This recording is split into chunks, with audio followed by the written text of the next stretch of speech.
Hey guys, it's Charlene. Today I'm going to show you how I made this beautiful card, and I'm going to share with you my thoughts on the new stamp wheel from Altenew.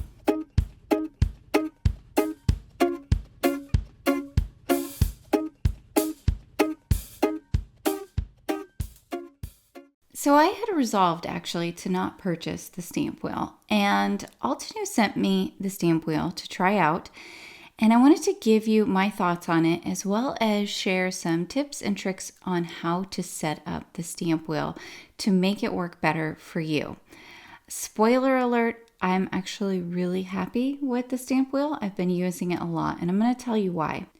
So when you first open the stamp wheel, you'll notice that on the back of the platform, there's these little feet. These are great because it keeps it from moving around on your surface.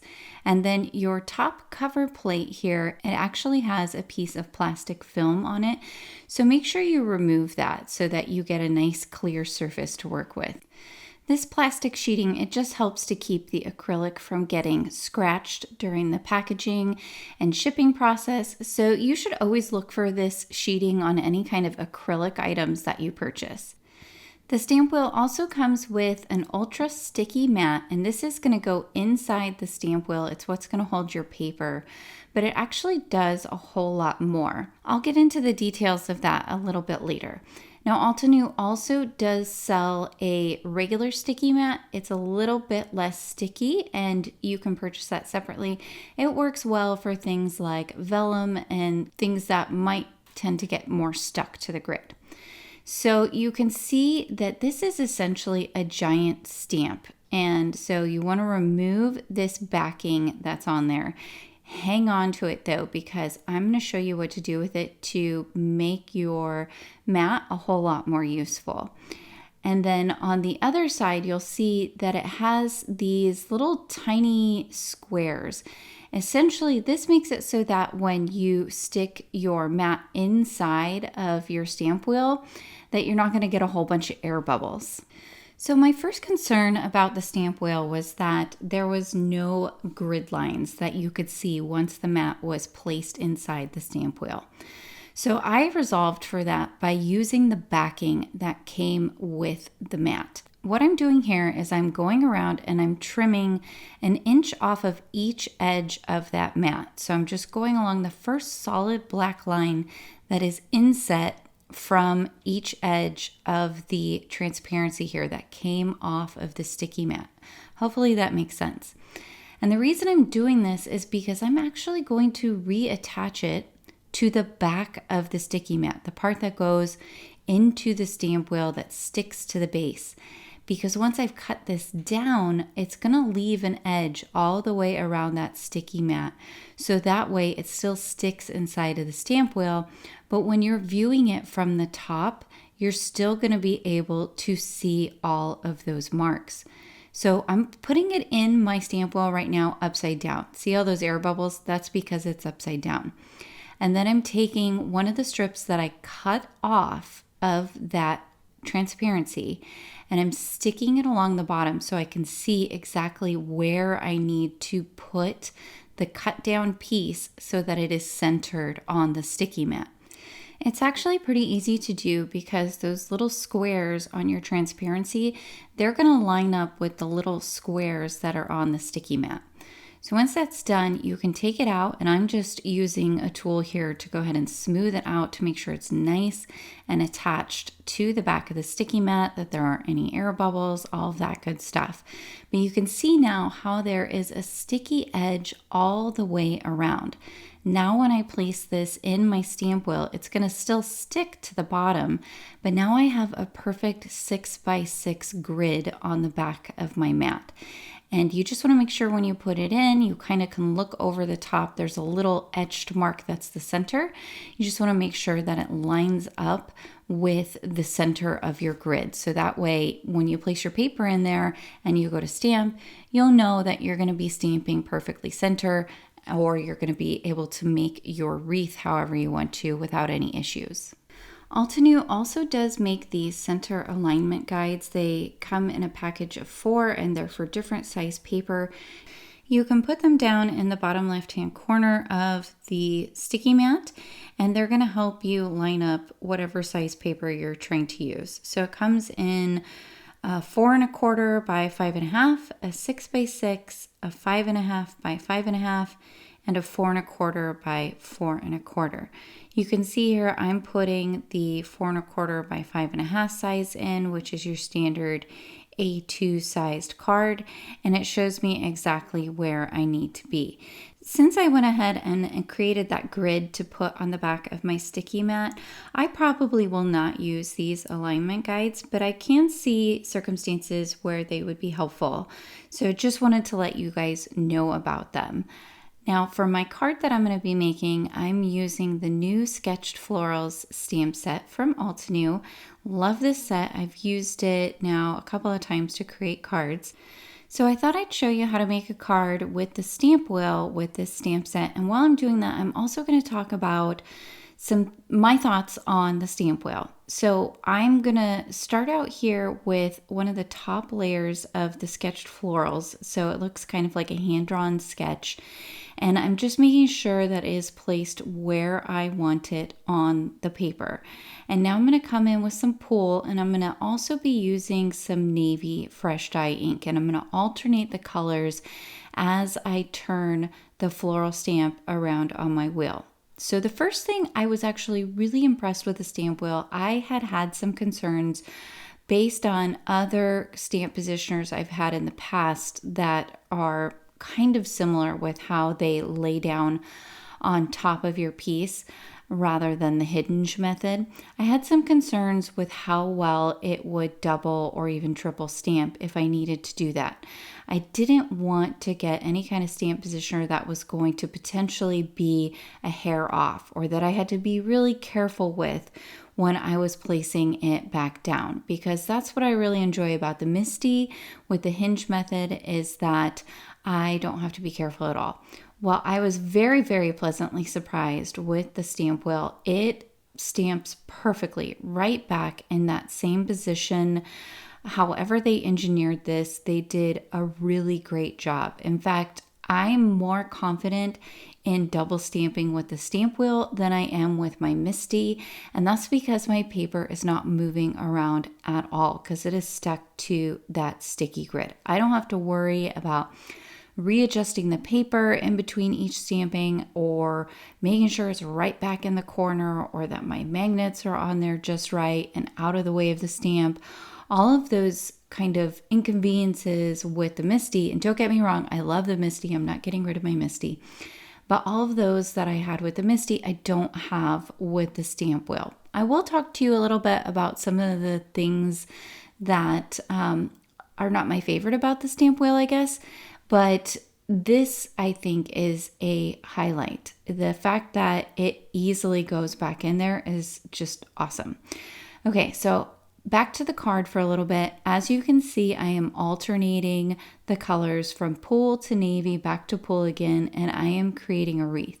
Hands down, creating a wreath with the stamp wheel is awesome. Super easy to do. Relatively little thought for me anyway. I know some people have said they struggle with how many turns they should do with their top plate and things like that. But as you do it more, you will absolutely get used to doing it, and it's not as hard. You can even add, I've seen some people online have added little numbers to each of the corners of that acrylic plate in order to make it easier for them. They can, say, okay, I'm going to skip every other, and I'm going to go 1 at the top, and then 3, and then 5. Essentially, there's like a sticky tab that they'll put on each corner with a number. I wouldn't recommend using any kind of marker, because when you clean your plate, it might come off or get smudged or something like that. I definitely would recommend using like a label maker or a sticker or something like that if you're going to number those.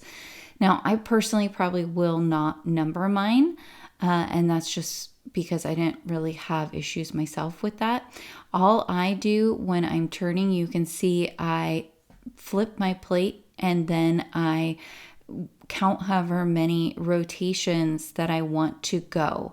So if I only want to move over 2 notches, I will go ahead and before I stamp or after I stamp, I will look down in the corner as I'm turning my plate and I'll just count 1, 2 as 2 of those little kind of corners go by. Hopefully that makes sense as you're watching the video here. I promise it is a lot easier with practice in person. But you can decide how far apart you want your images to be, if you want them overlapped, and you can decide where you want them to be on your card. Essentially, wherever you place your stamp, you just have to be aware that the closer in towards the center of your plate that you place that stamp, the closer each time you turn your stamp wheel, that stamp is going to be in the next position. As you go farther out on the card, you're going to have more space in between each stamp with the turning of the stamp wheel. Again, it might sound complicated, but once you've done it a few times, it's actually really easy to figure out and to remember. So the other really nice thing here about the stamp wheel that I really like is that because it's not on a hinge, I can very easily clean my stamps. And what I mean by that is that if I want to clean my stamps, I simply just stop what I'm doing and go in with my cleaner, my chamois or whatever I'm using, and I clean my stamp off. And I don't really have to worry about potentially getting ink onto my card because it's completely covered. I don't have to worry about that at all. In fact, I have actually sprayed with stamp cleaner on top while my card panel is sitting right underneath there because it is covered by the plate and I don't have to worry about it at all. That is really handy when you are doing wreaths, especially if you are changing colors throughout the wreath.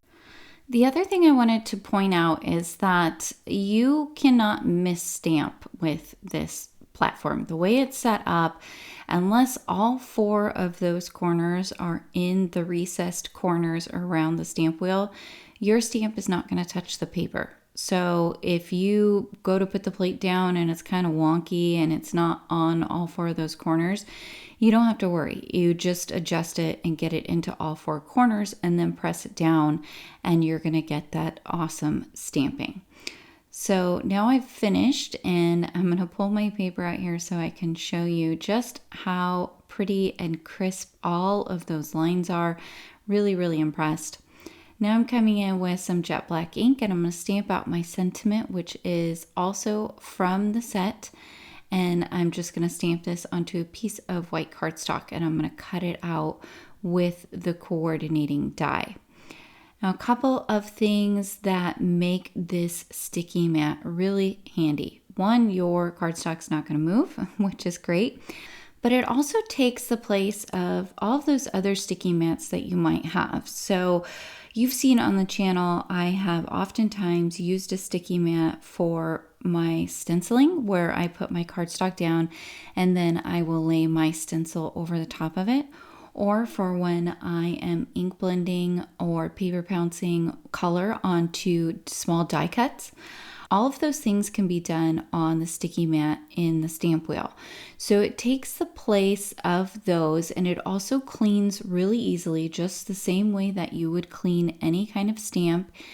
And as a bonus, what you can do after you're done stenciling, because your cardstock hasn't moved, as long as you've still kept your stamp on your stamping plate, you can go back in and restamp, which is awesome because that means you can restamp to do heat embossing or something along those lines, which I have other videos here on the channel where I have done that with the Misty, and it's a little bit more dicey with the Misty because you have to really make sure you get your paper right back in place.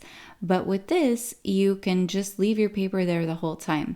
You can go in and do your coloring. You could do your stenciling, whatever it is, without ever removing it from the stamp wheel, and then go back and stamp again with your top plate to do some heat embossing. Love it. So you saw I came in with some frayed leaf and some navy to do some splatter. I thought that would go really well with the pool and navy flowers that were on the card panel. Are there any downsides to the stamp wheel? Well, that depends on what you consider a downside. I have noticed that a lot of people are concerned with the price, and that honestly just depends on your personal budget. Now, because I had the Misty, I was not going to purchase the stamp wheel because I had those unfounded concerns that I've already talked about that I was completely wrong about. Knowing what I know now, would I personally purchase it? I would say yes. But, for some people, it might just be outside of their budget, and that's okay. Maybe it's something that you get for a birthday or holiday or something along those lines. The only other concern that I found with the stamp wheel is that it does take up a fair bit of space. So you do have to find a spot to store it. I do like that there is a hole in the top plate so that you could hang that up if you wanted to.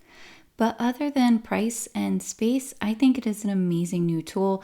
And going forward, you guys are going to see me use it a lot. I'm going to use it. I'm going to continue to use my Misty, but I will be using both of them. All right, so you can see I am holding my card in there on the sticky mat. This is making it a lot easier for me to place my sentiment. So oftentimes you will see on my channel, I will kind of like put magnets or something on top of my card on my glass board to try and keep it from moving around while I'm placing my sentiment and things like that so that I can make sure it's straight.